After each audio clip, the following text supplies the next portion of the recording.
नमस्ते दोस्तों, D Kumar education platform में आपका स्वागत है। मेरा एक छोटा सा प्रयास है, आपको अच्छा लगे तो अधिक से अधिक लाइक कीजिए, शेयर कीजिए और सब्सक्राइब कीजिए। दोस्तों, समय की व्यस्तता के कारण मैं काफ़ी लंबे समय तक वीडियो नहीं ला रहा हूँ, उसके लिए क्षमा प्रार्थी।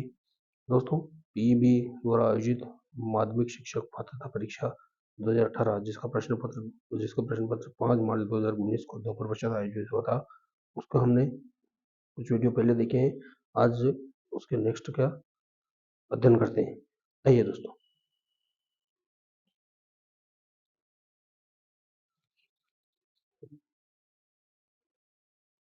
दोस्तों, सोशल साइंस का प्रश्न पत्र देखेंगे, जिसका पहला प्रश्न है, निम्नलिखित शिक्षा केंद्रों का स्थानों के साथ मिलाइए। यानी कि नालंदा विश्वविद्यालय कहाँ है दोस्तों? ये बिहार में, यानी पहले का सी आएगा। अब पहले का सी किसमें है दोस्तों? 3 में पहले का सी है। दूसरे का सोमपुरा, शारदा विद्यापीठ कहाँ है दोस्तों? शारदा बंगाल में हो सकता है, यानी कि चौथे का ही इसमें आ जाएगा दोस्तों।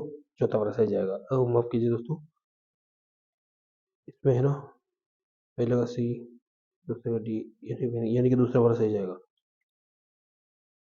दोस्तों। इसमें दूसरा वाला सही जाएगा, तो मैं इसको एक एक कॉलम बना के बता देता हूँ आपको। यानी कि पहले का सी दोस्तों, मैंने वही बताया था। पहले का नालंदा विश्वविद्यालय कहाँ है? बिहार में। और दूसरे का बी, यानी कि सोमपुरा कहाँ है? कश्मीर में। और तीसरे का ए, यानी कि जगदला, वो बंगाल में है। शारदा विद्यापीठ चौथे का बी, यानी कि शारदा विद्यापीठ बांग्लादेश में है। इस तरह शिक्षा केंद्र है दोस्तों। नाटकीय रूपांतरण का प्रमुख नुकसान है। नाटकीय रूपांतर का प्रमुख नुकसान है दोस्तों, यह सभी विषयों और प्रसंगों के लिए उपयुक्त नहीं है। नाटकीय रूपांतर का प्रमुख नुकसान है, यह सभी विषयों और प्रसंगों के लिए उपयुक्त नहीं है। यह समूह सामंजस्य में सुधार करता है, यह आत्मविश्वास को बढ़ावा देता है, यह आत्म अभिव्यक्ति के लिए अवसर प्रदान करता है। यह सभी विषयों और प्रसंगों के लिए उपयुक्त नहीं है। यह सभी विषयों और प्रसंगों के लिए उपयुक्त नहीं है।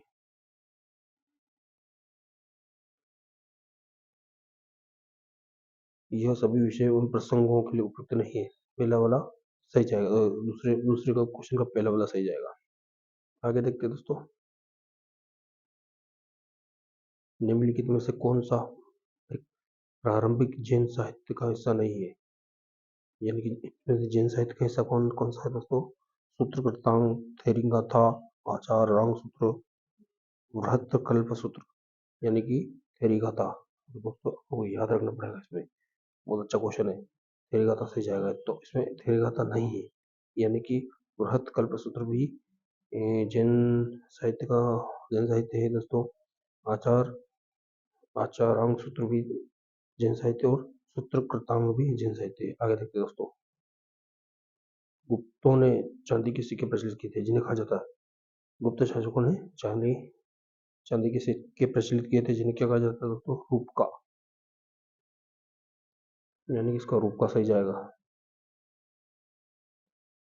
बाकी दोस्तों सब गलत है इसमें। चौथा वाला सही, चौथे वाला पॉइंट का रूपका सही जाएगा। चांदी के सिक्के को गुप्तों ने चांदी के सिक्के प्रचलित किए थे, उनको रूपका कहा जाता है। आगे देखते हैं दोस्तों, चुनाव आयोगों चुनाव आयोगों चुनाव के निषेध करने का आदेश कब देता है?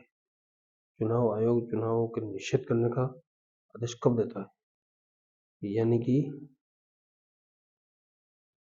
यदि किसी मान्यता प्राप्त पार्टी से नामित उम्मीदवार की नामांकन की अंतिम तिथि के बाद किसी भी समय मृत्यु हो जाती है, प्रतिद्वंदियों की भी जतावाई ऐसे ही हो नहीं सकता है दोस्तों। प्रश्न एक बार देखना पड़ेगा दोस्तों। चुनाव आयोग चुनावों को निषेध करने का आदेश कब देता है?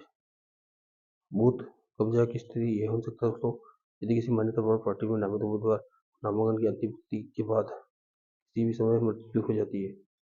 ये भी हो सकता है दोस्तों। माफ कीजिए, ये हो सकता है दोस्तों। चौथा वाला, ये अगर कोई नई पार्टी चुनाव लड़ने में शामिल हो जाती है, ये भी हो सकता है दोस्तों। यानी कि इसमें जाएगा दोस्तों तीसरा वाला सही। तीसरा वाला क्वेश्चन क्या है दोस्तों? यदि किसी मान्यता प्राप्त पार्टी से नामित व्यक्ति पर कि नामांकन की अंतिम तिथि के बाद किसी भी समय मृत्यु हो जाती है, यानी कि जो उम्मीदवार है वो नामांकन दाखिल कर लेता है और उसकी मृत्यु हो जाती है। छठा वाला क्वेश्चन देखते हैं दोस्तों। एक सामाजिक विज्ञान शिक्षक ने एक वस्तुनिष्ठ प्रकार की परीक्षा उन्नत की है, लेकिन उसे परीक्षा की विश्वसनीयता पर संकेत है। इस पर परीक्षण के विश्व विश्वसनीयता सुनिश्चित करने के लिए क्या किया जाता है दोस्तों? परीक्षा पुनः परीक्षण विधि का प्रयास। सातवां क्वेश्चन देखते हैं दोस्तों। इस वर्ष में भारत ने चीनी आक्रमण का सामना किया 1962, यानी कि 1962 में भारत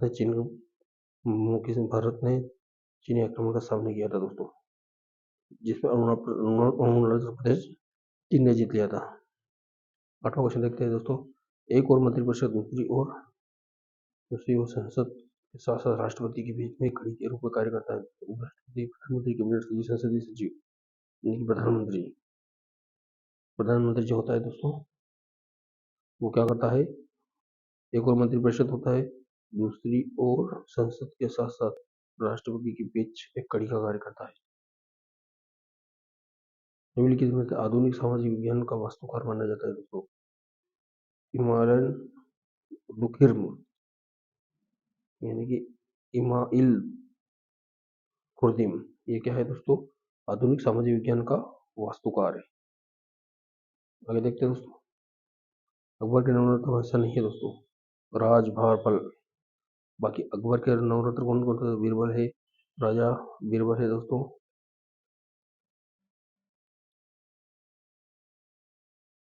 बीरबल है, राजा टोडरमल है और तानसेन भी है दोस्तों।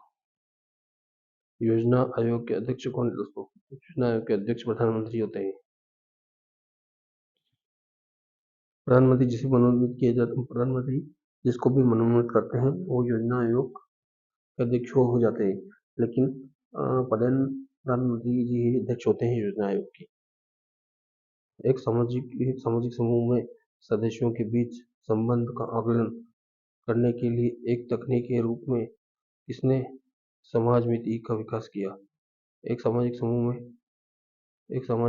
समूह में सदस्यों के बीच संबंधों का आकलन करने के लिए एक तकनीक के रूप में सामाजिकता का विकास किया।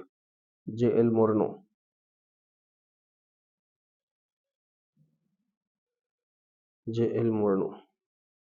हरिमंदिर साहिब में अकाल तख्त का निर्माण निम्न द्वारा किया गया था।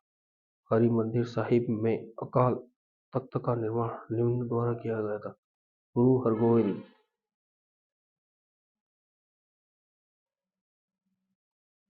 हरगोविंद, हरिमंदिर साहिब में अकाल तख्त का निर्माण निम्न द्वारा किया गया था। गुरु हरगोविंद। एक देश द्वारा एक वर्ष में आयात और निर्यात के सभी मालों की मात्रा है दोस्तों।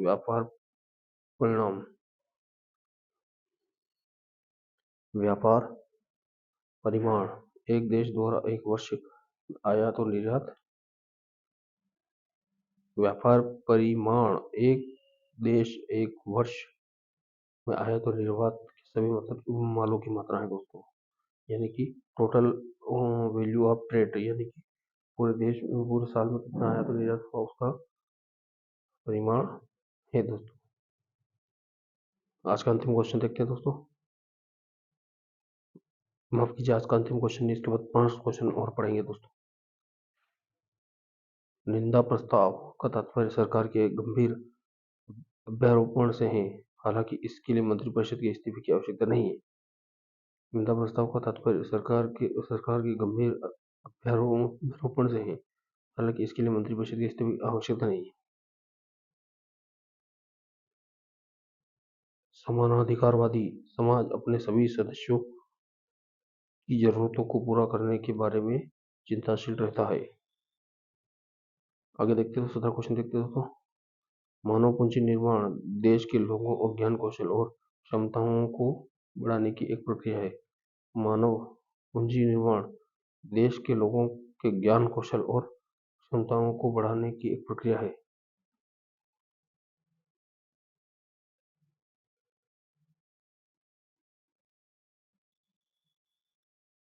मानव पूंजी निर्माण, देश के लोगों के ज्ञान, कौशल और क्षमताओं को बढ़ाने की एक प्रक्रिया है। मानव पूंजी निर्माण।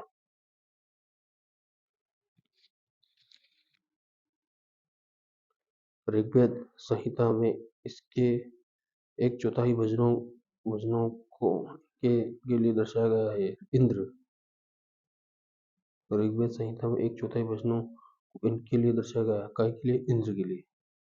19वां क्वेश्चन देखते हैं दोस्तों। केंद्र सरकार और राज्य सरकार दोनों के लिए सामान्य हित के मामले या विषय समवर्ती सूची में शामिल किए जाते हैं। दोनों के मामले कौन सी सूची में शामिल किए जाते हैं? समवर्ती।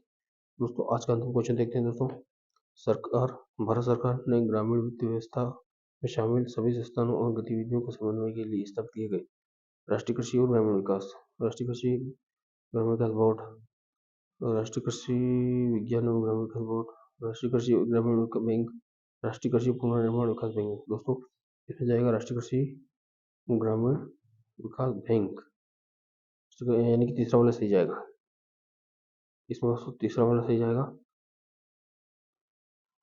यानी कि भारत सरकार ने ग्रामीण वित्त व्यवस्था में शामिल सभी संस्थानों की गतिविधियों के समन्वय के लिए राष्ट्रीय कृषि और राष्ट्रीय विकास बैंक की व्यवस्था की है।